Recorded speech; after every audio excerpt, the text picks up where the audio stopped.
1 Samuel. Chapter 16. One day he said, "Samuel, I've rejected Saul, and I refuse to let him be king any longer.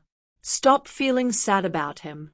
Put some olive oil in a small container and go visit a man named Jesse, who lives in Bethlehem. I've chosen one of his sons to be my king." Samuel answered, "If I do that, Saul will find out and have me killed." "Take a calf with you," the Lord replied. "Tell everyone that you've come to offer it as a sacrifice to me, then invite Jesse to the sacrifice. When I show you which one of his sons I have chosen, pour the olive oil on his head." Samuel did what the Lord told him and went to Bethlehem.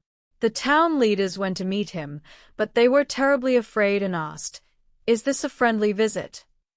"Yes, it is." Samuel answered, "I've come to offer a sacrifice to the Lord. Get yourselves ready to take part in the sacrifice and come with me."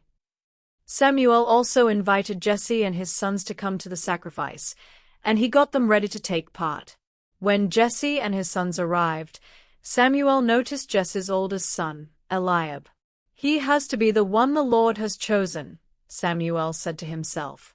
But the Lord told him, "Samuel, don't think Eliab is the one just because he's tall and handsome.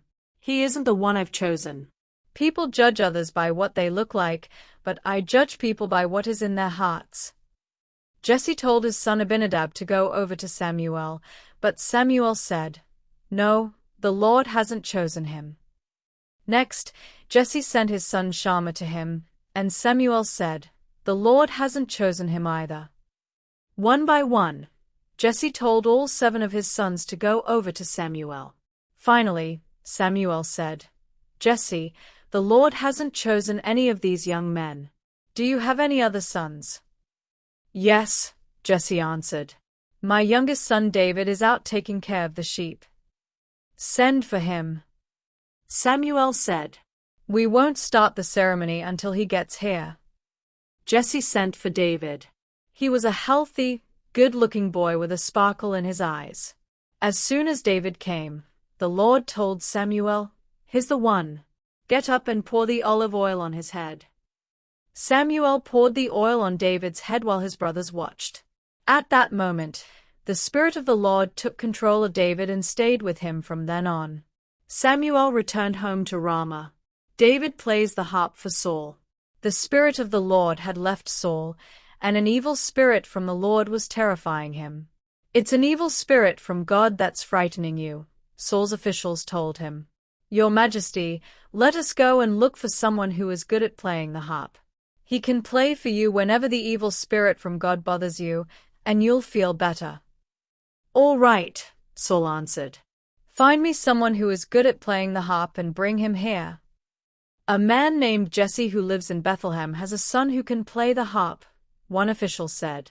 "He's a brave warrior, he's good-looking, he can speak well, and the Lord is with him."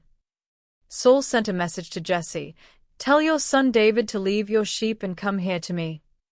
Jesse loaded a donkey with bread and a goatskin full of wine. Then he told David to take the donkey and a young goat to Saul. David went to Saul and started working for him.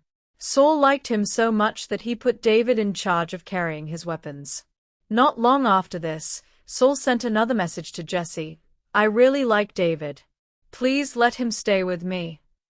Whenever the evil spirit from God bothered Saul, David would play his harp. Saul would relax and feel better, and the evil spirit would go away.